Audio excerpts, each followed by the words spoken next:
ಆತ್ಮೀಯ ಸ್ಪರ್ಧಾರ್ಥಿಗಳೇ, ಹೊನ್ನಸಿರಿ ಕನ್ನಡ ಕೋಚಿಂಗ್ ಕ್ಲಾಸ್ಗೆ ಸ್ವಾಗತ.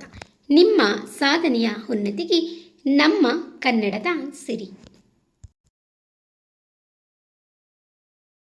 ಯುಜಿಸಿ ನೆಟ್, ಕೆಸೆಟ್ ಮತ್ತು ಎಲ್ಲ ಕನ್ನಡ ಸ್ಪರ್ಧಾತ್ಮಕ ಪರೀಕ್ಷೆಯಲ್ಲಿ ಉತ್ತೀರ್ಣರಾಗಲು ಶ್ರಮಿಸುತ್ತಿರುವ ವಿದ್ಯಾರ್ಥಿಗಳಿಗಾಗಿ ಹೊನ್ನಸಿರಿ ಕನ್ನಡ ಕೋಚಿಂಗ್ ಕ್ಲಾಸ್ ಪಠ್ಯಕ್ರಮ ಆಧಾರಿತ ವಿಶೇಷ ತರಗತಿಗಳನ್ನು ಹಮ್ಮಿಕೊಂಡಿದೆ.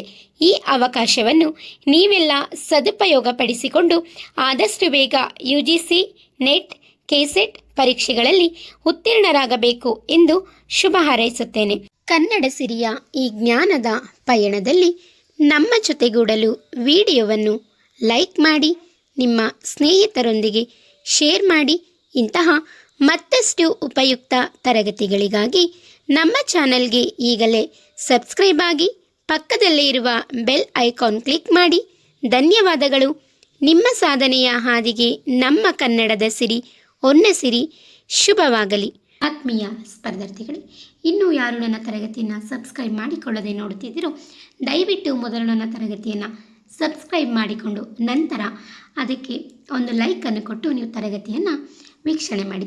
ಏಕೆಂದರೆ ನೀವು ಕೊಡುವಂತಹ ಒಂದು ಲೈಕ್ ಮತ್ತು ನೀವು ಮಾಡುವಂತಹ ಒಂದು ಸಬ್ಸ್ಕ್ರೈಬ್ ನಾನು ಇನ್ನೂ ಹೆಚ್ಚು ತರಗತಿಗಳನ್ನು ಮಾಡಲು ನನಗೆ ಪ್ರೋತ್ಸಾಹ ಸಿಕ್ಕಿದಂತಾಗುತ್ತದೆ.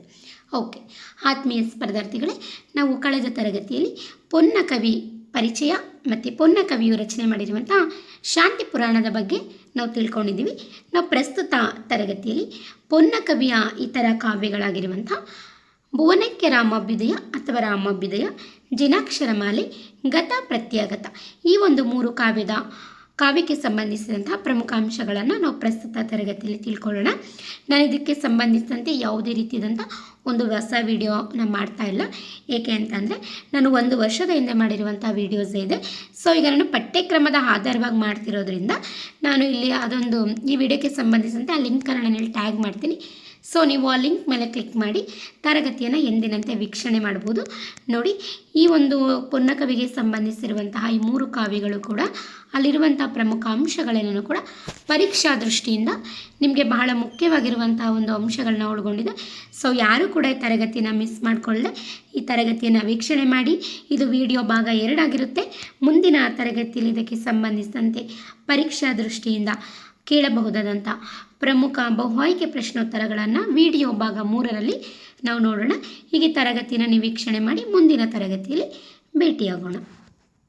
ಧನ್ಯವಾದಗಳು. ಶುಭ ದಿನ. ದಯವಿಟ್ಟು ನನ್ನ ತರಗತಿಗೆ ಲೈಕ್ ಮಾಡಿ, ಸಬ್ಸ್ಕ್ರೈಬ್ ಮಾಡಿ, ಬೆಲ್ ಐಕಾನ್ ಕ್ಲಿಕ್ ಮಾಡಿ.